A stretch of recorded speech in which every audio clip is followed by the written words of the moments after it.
announced his new tariffs, there was one word he used over and over again. Reciprocal, reciprocal, reciprocal, reciprocal. That means they do it to us and we do it to them. Can't get any simpler than that. He made it sound like all these countries were charging us when we imported our goods, and so he was just doing the same. But my colleague Binya Applebaum sees right through this little performance. The president is lying about what he's doing.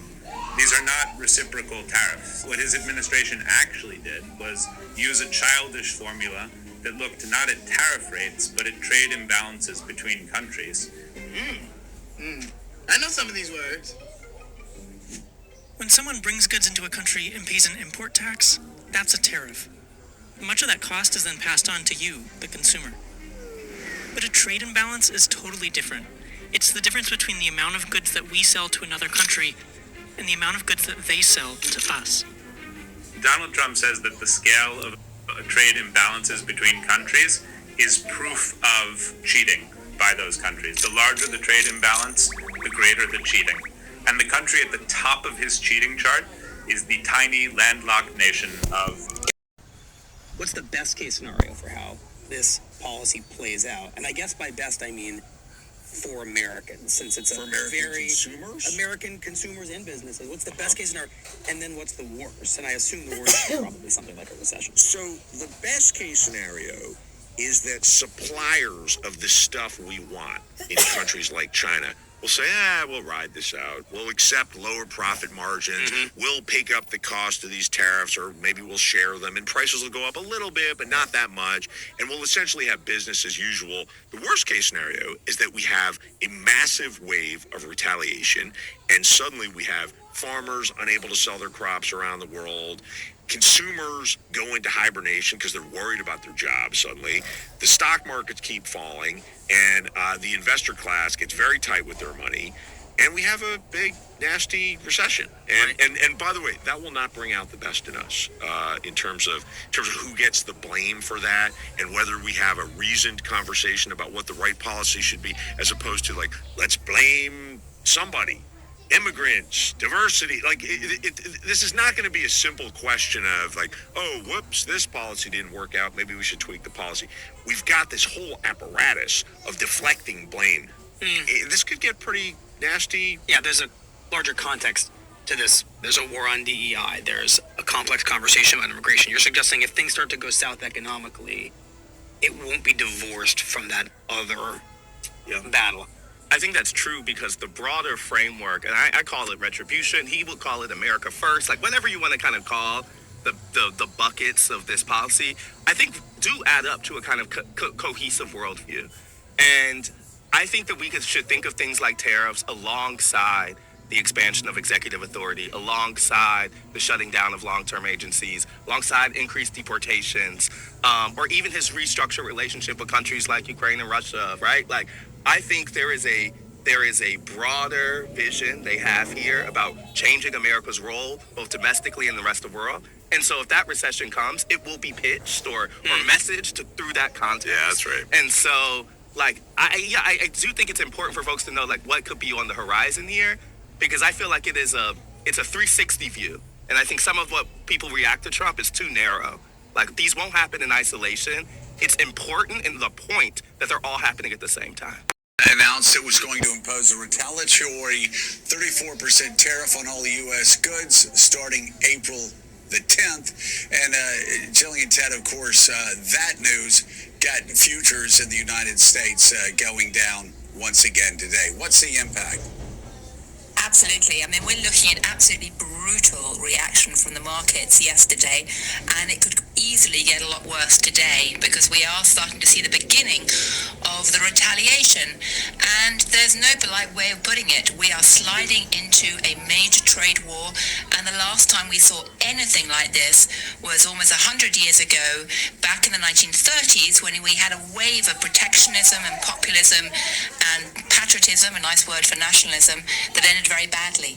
So frankly, looking back to the future right now is a very good guide to what's happening. Lesotho every year sells about $228 million of goods to the United States and buys about $7 million of goods from the United States. Donald Trump says Lesotho is cheating us worse than basically any other nation on earth. His solution is to impose a 50% tax on imports from Lesotho. So why is it that Lesotho isn't buying U.S. products? They don't have much money to spend on anything. Lesotho is one of the poorest countries on earth. Now, Lesotho does have a diamond industry, but that doesn't really explain the tariffs. The president says the point of this policy is to increase manufacturing in the United States, but our trade imbalance with Lesotho has nothing to do with manufacturing. It has to do with the fact that there are diamonds in Lesotho and there are not diamonds in the United States. Global stock markets falling in response to President Trump announcing an across-the-board tariff. An exceptionally brutal day on Wall Street. I think this is an example of the president just behaving in a way that's reckless and careless and is going to cause a lot of unnecessary pain. This White House rolled out its policy carelessly, without thinking through the details, without trying to make sure that the things it was doing were actually aligned with its objective. Even if you believe in the goals, you ought to have some big questions about the execution. Both Europe and the United States should move, ideally, in my view, to a zero tariff situation, effectively creating a free trade zone between Europe and North America, and also more freedom of people to move between Europe and North America, if they wish. If they wish to work in Europe or wish to work in America, they should be allowed to do so, in my view. Gavin Newsom just looked at Trump's new tariffs and basically said, yeah, California is going to do its own foreign policy from now on. Because when the president starts a trade war, California responds by becoming its own country, I guess. Newsom announced that he's exploring international trade agreements as a state, not the U.S., just California. Like, hey, France, want some almonds? Ignore the tariffs, we're chill. He even reminded everyone, again, that California is the world's 5th largest economy, which at this point is just Gavin Newsom's version of I can bench 250. And honestly, he's not wrong. They make tech, wine, Teslas, lettuce, and probably 70% of the world's hot people. Newsom says that the tariffs hurt California's agriculture, construction materials, and wildfire recovery efforts, which, yeah, if you're trying to rebuild after fires, you probably don't want steel prices going full crypto. Now, can California legally make its own trade deals with other countries? Unclear. Is Newsom going to try anyways? Absolutely. It's definitely giving, if the federal government won't parent, I guess we will. While the president is out here lighting the global economy on fire, Gavin's in the group chat like, hey, Germany, want to trade solar panels for avocados? It's honestly pretty iconic. $4 trillion of shareholder value, and it's rational. What the market is doing, and this is the stock market, the oil market, the commodities market, the bond market, across the board, what these markets are telling you is that the prospects for global growth have deteriorated. That we're looking at the possibility now of the U.S. going into recession, and what happens in the U.S. doesn't stay in the U.S., so that can drag other countries down as well. In the first term, he had never been in government before, and he was surrounded by people who had been in government and who were able to rein him in because they knew more about how government operated.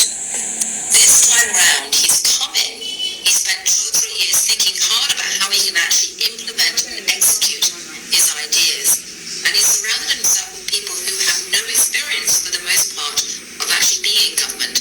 So he knows more than them, and he's extremely convinced, according to people I've spoken who are part of his team, he's extremely convinced that he knows what to do now, he knows how to execute it, and he will keep charting his course almost in spite of anything. We've wiped out 4 I don't understand why you have to manufacture them abroad if it's getting so expensive. Literally impossible for the next 10 to 15 years. But let me explain to you what is going on and why we are really fucked. Because we're all finding out that this is how tariffs work. Use the example of Instant Angel because I actually tried to produce this tube in the United States. Hi, my name's Charlotte Palomino, co-founder of Do, and I worked on the manufacturing side for years. This aluminum tube, I actually found a company that claimed that they made it in the United States. So once I provided the artwork, they said, great, this will be produced in about 3 months. We had our launch date.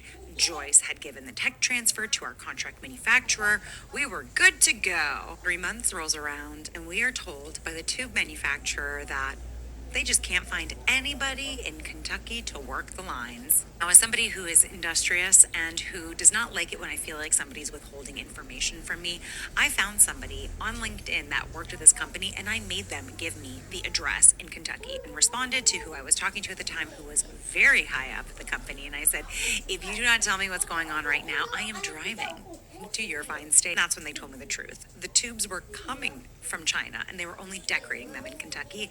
And because they couldn't get it to the price that they quoted us, they couldn't find anybody to work the lines because they were underpaying people. This highlights the very problem of trying to bring all manufacturing back into the United States. These are jobs that you would not be able to pay a livable wage. This isn't to say that you can't pay a livable wage to somebody who is making these products, because now our tubes are sourced from Italy and then our other packaging is sourced from Spain. And so they're able to make a livable wage. There's two things that you're forgetting. They have had the infrastructure for decades. We have to build that from scratch, which requires investment. And number two, they have very strong social safety nets. And so businesses aren't paying for things like healthcare, and there's affordable childcare. Food, healthy foods, and fresh foods are subsidized. Oh, and they also have centers for disease control. Really bad for business when everybody's like coughing and dying. So in order for the United States to get our manufacturing back here, it's going to be requiring billions, if not trillions of dollars of investment from the government. And on top of that, you are going to be footing the bills for companies in the interim. Very little of what you own is only made in one country. Like, even if you look at clothing, even if it's manufactured in the United States, that fabric is likely not. And so I'm just using packaging as an example, but when you look at skincare, there are thousands of different touch points when you have, say, 100 products, which is very common in color cosmetics. You have the packaging, you have the formula, you have the box, which is called the secondary. On est vraiment dans la merde, which is French for we're in the shit. Quand je suis très en colère, je parle en français. When I'm really mad, I speak in French, and I'm mad for us, because we're making problems that don't need to exist, and there are very real problems to solve. Bonne journée, bonsoir. Wow, give him our best. Is he friends with Jet Ski Brian? He is not. So Trump just destroyed my business, my small business. Trump announced his massive tax plan on items coming from other countries. He says that the countries are going to pay that. That's false. It's the person bringing it in. And I own a small business. I've been in operation since 2018. I've been incredibly successful, basically doubling my business every single year.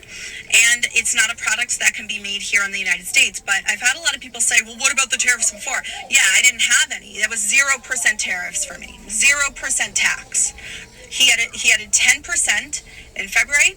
Then he added another 10% in March, and then yesterday he just announced an additional 34% on top of that. So for all products coming in from China, that is now 54%. So most retail goods, stores, products, there's about a 30 to 40% profit margin, okay? Profit margin. That profit margin, a lot of the times, it's not even a living wage, okay? But that 30 to 40% is how the people that own that business are able to, like, live. And then there's still other expenses on top of that.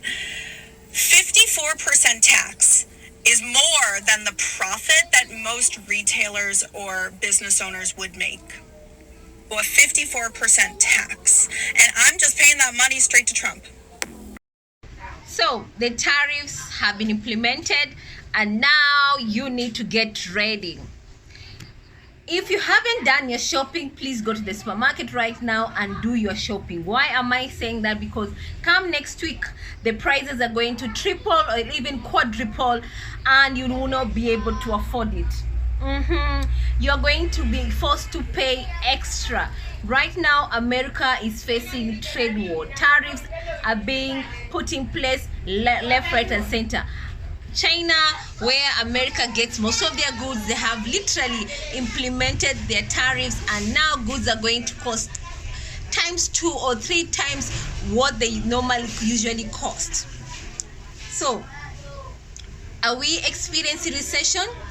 Well, according to the experts, America is going to experience recession. When you look at the stock market right now, everything has turned into a bloodbath. Shares are tanking left, right, and center. Billionaires have lost billions and billions of their net worth because things are not looking good for everybody, to be honest. Not only the billionaires, but even the common American right now, because people have lost their jobs.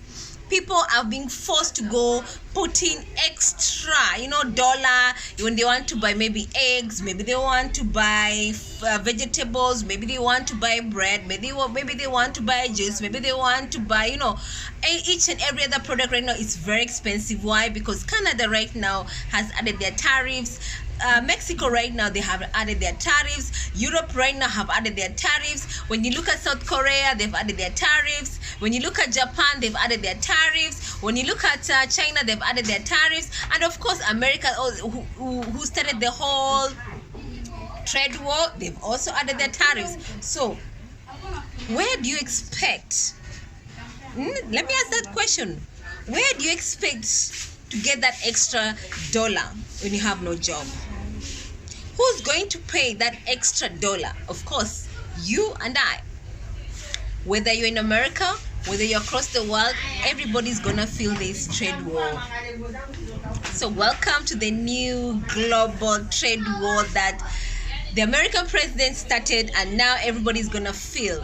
When you go to the supermarket or whatever it is you want to buy, and you're being told, oh, it hasn't, we don't have that product anymore because it's too expensive, or the supply chain has been disrupted, or that country is no longer giving us this type of product because of the tariffs, then don't get surprised. This is the new reality. When I see people comment and say, oh, I wish I never voted the way I did because I lost my job, or because I lost my insurance, or because of one or two things, what you're saying is you're expecting other people to suffer, but not you. But since now you are affected, now you are regretting the way you voted. Welcome to the reality. So far for season continue. Voting is not a joke. When you're being told vote the right way, when you are being told please do your research, when you are being told vote for someone who's gonna bring the best interest to you and your family, now is the reality. When farmers voted MAGA, when they voted and they are told they're going to do mass deportation of undocumented immigrants, and you still voted the way you did. And now you're complaining because you're losing your farm. And now you're complaining because you have no workers. And now you're complaining and saying, oh, this is not fair because I'm not getting any subsidy on my farm. This is the reality. When you're told to do your research and you never did because you thought, oh no, it will not happen to me, it will happen to someone else. And now this is the reality. Yes, far for seasons continue.